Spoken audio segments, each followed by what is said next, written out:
masalah bukan hanya untuk kita tapi untuk mereka. Dan saya sedih sekali tadi waktu Prof. Nunu menyampaikan ini pasti akan ada berurayan air mata gitu. Dan sudah kita pastikan mereka mengeluarkan air mata gitu. Terima kasih atas izin saudaraku Sodik. Bismillahirrahmanirrahim. Assalamualaikum warahmatullahi wabarakatuh. Yang kami hormati saudaraku Ketua dan seluruh jajaran pimpinan Komisi 10, yang kami hormati saudaraku PLT Dirjen GTK dan Sekretaris Dirjen PAUD Dikdas dan Dikmen, dan seluruh yang hadir pada kesempatan kali ini, baik berada di dalam ruangan maupun di dalam virtual.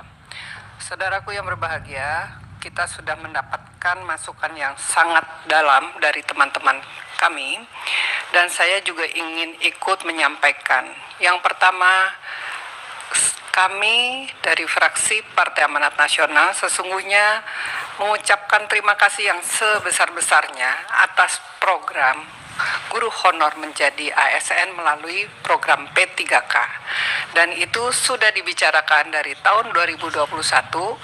Sepertinya saya mengikutinya dengan sungguh-sungguh, dan semua persoalan yang mungkin akan timbul sudah dibicarakan, termasuk satu permasalahan yang dasar, yaitu soal pembiayaan. Soal pembiayaan di dalam ruangan sidang ini juga sudah disampaikan bahwa pembiayaan itu ada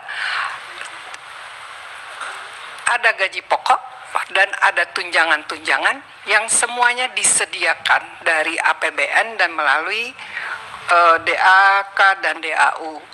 Nah, itu.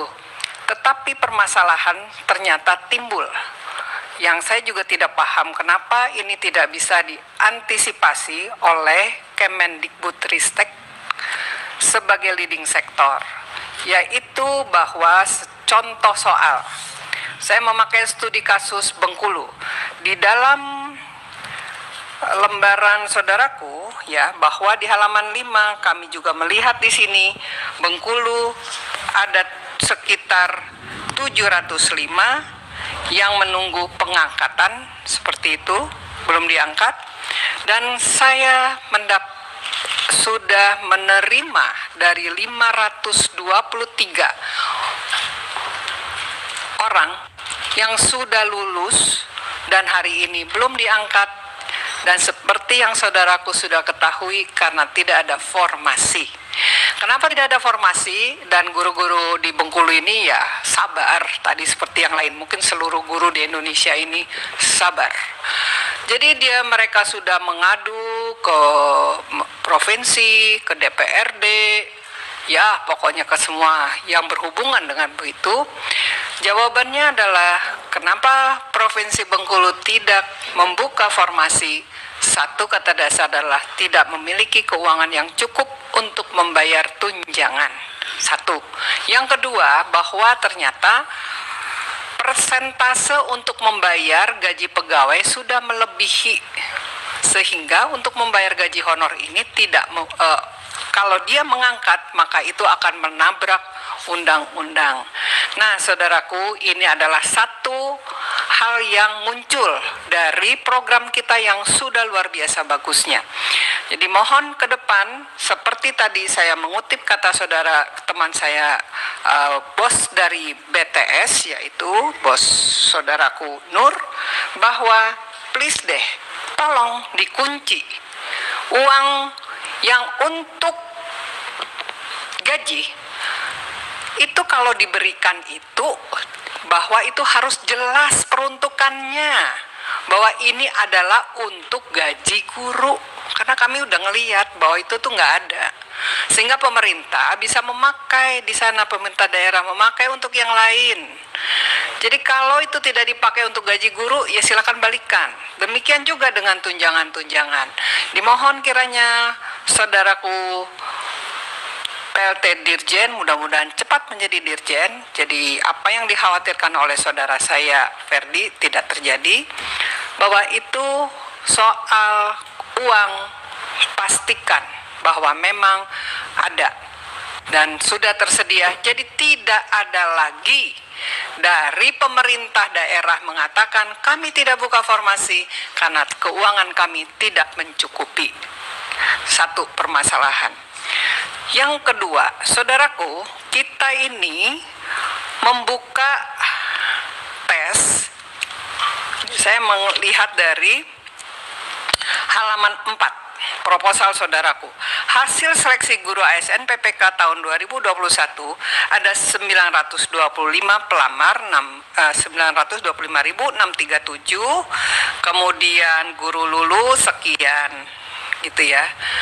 Pertanyaannya saya, apakah, ini saya belum begitu ngeh, apakah setiap guru itu boleh ngelamar, setelah itu baru dipikirkan formasinya?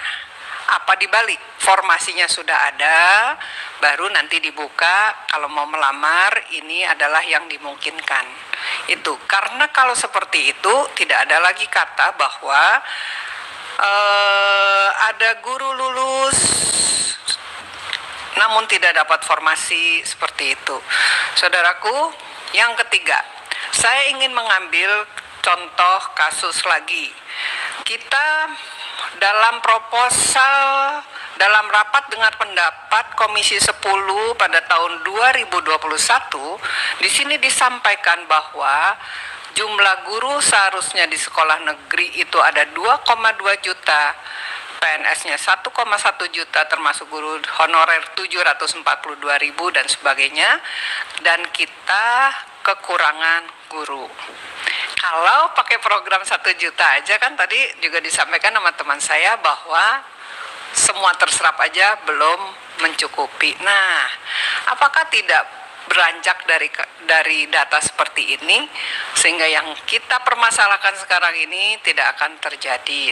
Setiap yang lulus pasti ada penempatannya, kecuali tadi saudaraku PLT Dirjen juga mengatakan bahwa mungkin ya tidak ada pemerataan guru yang dibutuhkan. Mungkin tadi misalnya Brebes kebutuhannya ternyata cuma sekian, kemudian di daerah lain membutuhkan sehingga harusnya ada transfer guru dan sebagainya, seperti itu. Tapi kalau di Provinsi Bengkulu kami masih kekurangan guru. Jadi nggak ada penolakan untuk tidak menyerap guru-guru yang lulus dari P3K.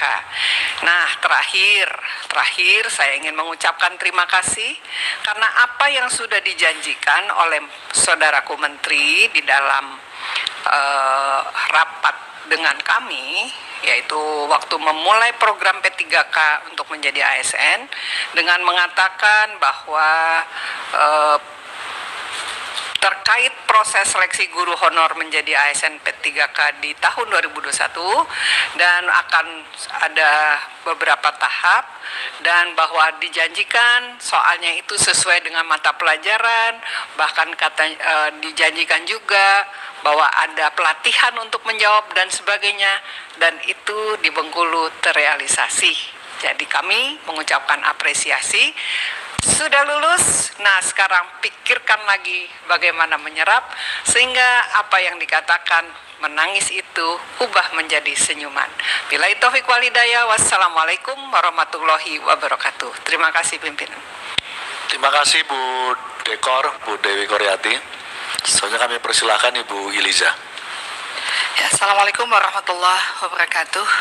Syukur pada Allah dan salat pada Rasulullah, pimpinan, seluruh anggota Komisi 10, Prof. Nunu, beserta seluruh jajaran. Yang pertama, selamat Prof diangkat sebagai PLT. Jadi pelaksana lillahi ta'ala gitu ya. Semuanya lillahi ta'ala di Kemendikbud ini hampir rata-rata semuanya ya, dari dirjen sampai direktur gitu.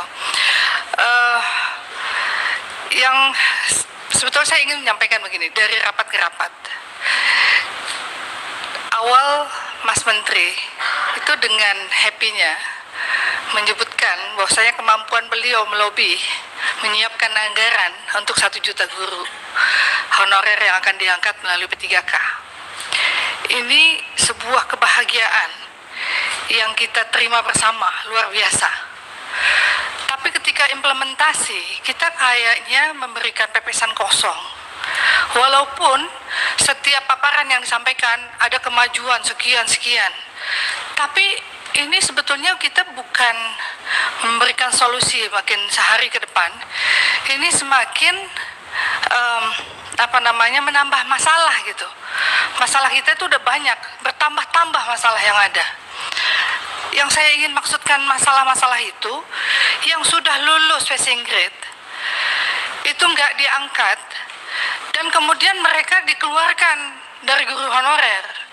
Yang tadinya mereka punya pendapatan walaupun kecil, beragam jumlah yang diterima, ada yang masih 50.000, 150, 200, 300, ada yang 1 juta gitu.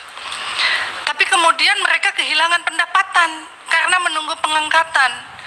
Ini kan ketidakpastian, jadi menambah masalah bukan hanya untuk kita tapi untuk mereka. Dan saya sedih sekali tadi waktu Prof. Nunuk menyampaikan ini pasti akan ada berurayan air mata gitu. Dan sudah kita pastikan mereka mengeluarkan air mata gitu. Karena tidak mungkin diangkat karena nggak punya formasi. Ini bagaimana ini?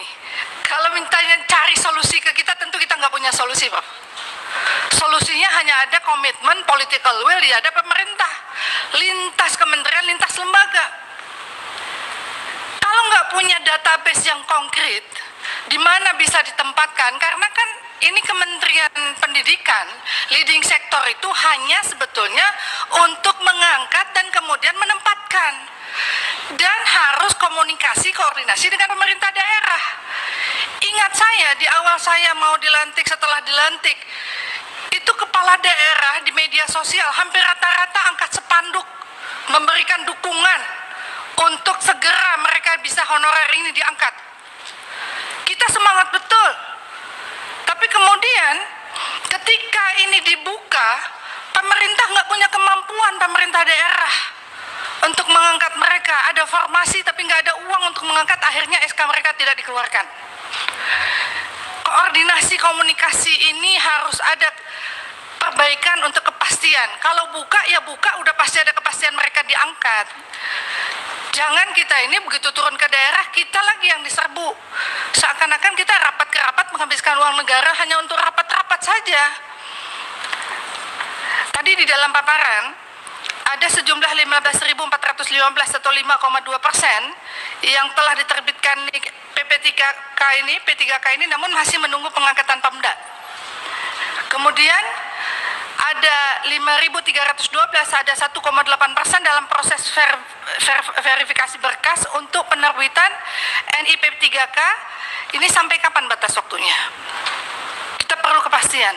Karena untuk memperkuat keyakinan mereka yang lolos seleksi ini, guru ASN P3K ini, akhirnya memang mereka, kan ini mempengaruhi psikologis, mental dari mereka gitu. Mereka udah mengabdi untuk negara ini gitu.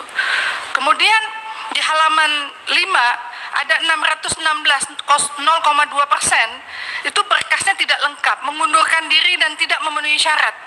Kalimat tidak memenuhi syarat mohon diberikan penjelasan, yang seharusnya sudah dikawal sejak verifikasi terhadap calon. Tapi mengapa setelah lulus menunggu pengangkatan oleh pemerintah daerah baru terungkap syaratnya belum terpenuhi? Kemudian di halaman 7, dalam rapat sebelumnya perlu koordinasi komunikasi intensif, sosialisasi antara pemerintah pusat dengan daerah gitu ya, dengan lintas kementerian ini menyangkut dengan kepastian ketersediaan formasi. Sehingga sebanyak 24.876, 12,8% dari 193.954 guru telah lulus passing grade belum dapat ditempatkan.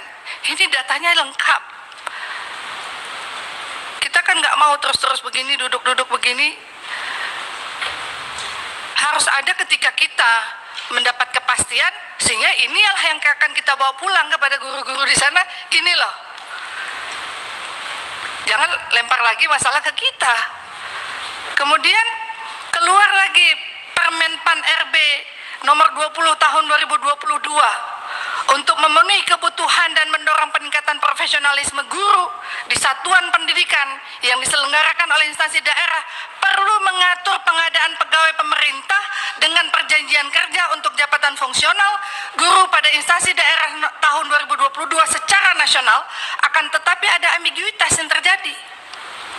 Contoh, pada pasal 36 ayat 1, pemilihan sekolah sebagaimana dimaksud dalam pasal 34 ayat 2 merupakan keberminatan pelamar untuk memilih tempat bertugas apabila diterima sebagai P3K, yang dalam pasal 34 ayat 2 berbunyi pelamar umum sebagaimana dimaksud pada ayat 1 dapat memilih kebutuhan P3K jabatan fungsional guru di seluruh sekolah wilayah Indonesia yang belum terpenuhi oleh pelamar prioritas.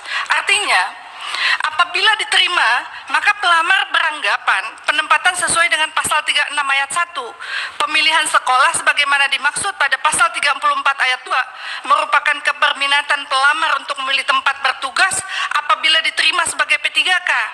Dan junto pasal 34 ayat 2 Permenpan RB nomor 20 tahun 2022, akan tetapi ini akan terbantahkan dengan pasal 36 ayat 2 bahwa keputusan tempat bertugas sebagaimana dimaksud pada ayat 4 ditentukan oleh P3K berdasarkan rekomendasi dari kementerian yang menyelenggarakan urusan pemerintahan di bidang pendidikan, kebudayaan, ilmu pengetahuan dan teknologi, dan ayat 4 yang dimaksud adalah pasal 33, sementara yang dimaksud dalam 36 ayat 2 adalah tentang seleksi prioritas.